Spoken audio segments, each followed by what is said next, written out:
I'm Steve Millard. I'm the President and Executive Director of Cose, and I'm here today with Senator Larry Obhof. He is Senator from the 22nd Senate District, which includes Medina, Ashland, and Richland counties, as well as portions of Holmes County. His colleagues have made him a part of leadership as Majority Whip for the Senate in Ohio. He was here today to talk with Cose members about issues that were going on for small business. And I guess I'll start first, Senator, and just ask you, what the heck is a Majority Whip? Well, first of all, thank you for having me. I very much appreciate the opportunity to be here today. Majority Whip is an interesting position. It means that I'm charged with following the legislative agenda in the Senate and monitoring bills as they work their way through committee and ensuring that we have the votes necessary to pass any of the bills that we bring to the Senate floor. So you're the guy who makes sure that the things keep moving Yes. in the Senate, all in course. So, or the things stop moving. So either way, yeah, right. You get them. So the senator is a practicing attorney. He's an adjunct professor at Case Western, and he spends a whole lot of his time just focusing in on the issues that are important to the citizens of his community and to the state. I guess you're talking to the advocacy community today about some of the work that you guys are doing. Can you just tell me a little bit, first of all, organizations like ourselves, as we sort of get involved in trying to help our small business owners, what is it that our owners and that we can do to better help you do your job in Columbus?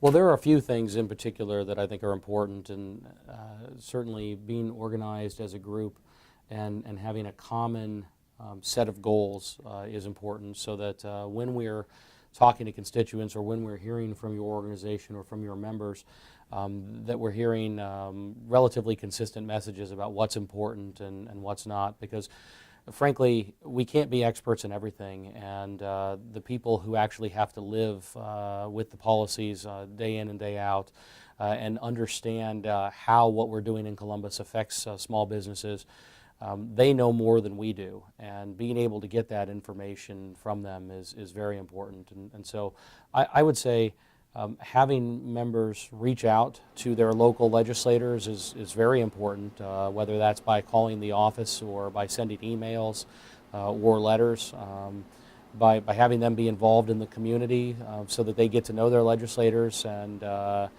can reach out to them when they have a point of view that they'd like to be heard.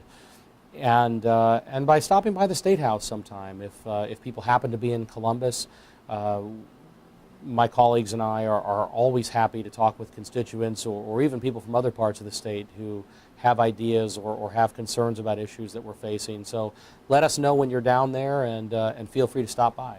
Yeah, many of our members aren't used to going in and talk to elected officials, but I often tell them that the best thing you can do sometimes is not about talking points, it's about your stories as a small business owner and how the things that are happening affect you directly. So I think it's really important.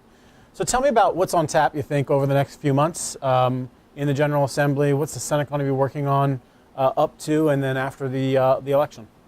Well, we've done a few things that are pretty significant so far this year that affect small businesses, and one of them has been tax reform. We've done major tax reforms over the last 4 years, and in the last budget cycle, we actually, in addition to having a net income tax cut of approximately $2.7 billion over 3 years, we did an income tax cut that applied specifically to small businesses, so that you'd have a 50% tax cut on the first $250,000 of income earned. And this year, we actually accelerated that with a one-time bump to 75% of a cut. And I think that some people in the legislature would like to make that permanent and maybe actually even expand on it. One of the things that we'll continue working on is further tax reform, cutting the income tax rates even more than we have already. That's one of the keys to economic growth that we've had in Ohio over the last 4 years, and I think we'd like to head down that path.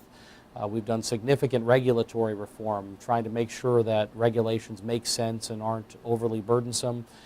And this fall, we will be taking up a pretty challenging issue, municipal income tax reform. Ohio is really an outlier compared to other states in terms of the complexity of its tax system.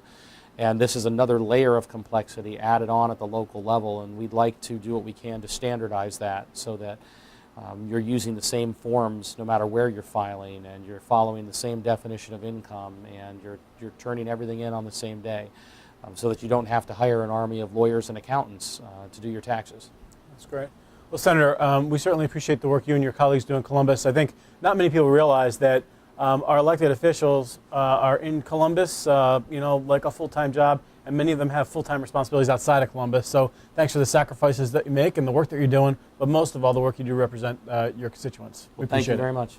Thanks.